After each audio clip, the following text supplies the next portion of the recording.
Hi, my name is Aravind. I'm a rising junior at Lindbergh High School, and this is my second milestone. One of the first things I completed was finishing my basic project. Yay! The code first takes a picture of what it sees in front of it. The robot turns 20 degrees to the right, there's no object in front. After it sees the ball's relative location, like left or right, it's stored in a variable. The robot turns in the general direction. It keeps doing this until the ball is within plus or minus 30 degrees of the center of the robot. Next, the robot continues forward. If the robot loses the ball in the process, it repeats the cycle. But instead of turning left, it will turn to the last relative location of the ball. Once it reaches the ball, or the ultrasonic sensors reach it's 5 centimeters away, the robot stops for 20 seconds before continuing the cycle again. I also rewrote majority of the motor class. The code was convoluted and hard to understand, and to improve readability, I programmed a simpler and more effective version. I changed the left and right commands, which now turn to a precise degree amount. To achieve this, I calculated the time it took for the robot to turn a whole circle.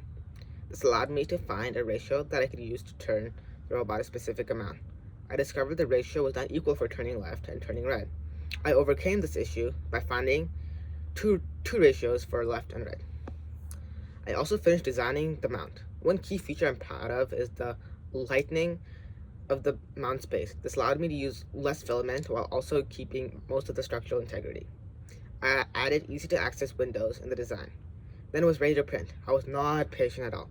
Waiting 15 hours for a print was tiresome.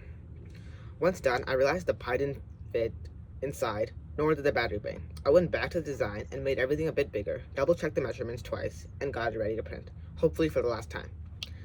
And then Friday came. None of the modification parts I ordered arrived yet, so I ventured out to work on something new.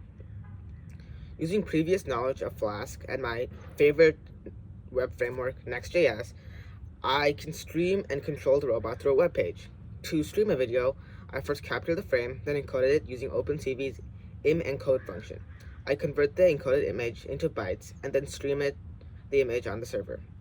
Then I access the server using server's video footage using the client, and now you can see what the robot sees through the web page. To control the direction, I sent API calls for each direction: forward, left, right, back. This triggered the corresponding function. I also added an emergency stop button, which flushes out everything and completely stops the robot, just in case of an emergency. This is my second milestone for Blue Stamp. See you guys next week.